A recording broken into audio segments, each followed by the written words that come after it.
Hey guys, this is Frank Speer, and I'm going to do a lesson today on one of the songs off of my album called Now Playing. The band is also called Now Playing, although there really isn't any band. We did this whole album over the internets, and we sent our parts back and forth here in Florida and then actually to Slovenia. And we did all this using email and MP3s, sending our stuff back and forth. And it's up on YouTube, it's up on Spotify. I'll put the links down below here in this video. It's on iTunes, it's everywhere. It's on Tidal. And what I'm going to do is play along to the track.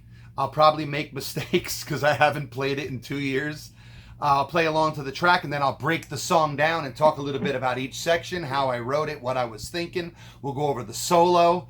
And in this series, I'm going to do every song on the album. And there are more songs being written, mixed at this stage. Some are being written, some are in the mixing stage. And I want to break down each of these songs, and hopefully it'll help you as a guitar player and a songwriter in general. Okay, so let's get to it, and then we'll break each part down. Even talk about the vocal line a little bit, and the notes contained in the vocal melody and how that works with the chords, etc. All right, this chord starts right away here on the YouTube video, and I can never get to it in time, but I'll talk all about it later. Here we go.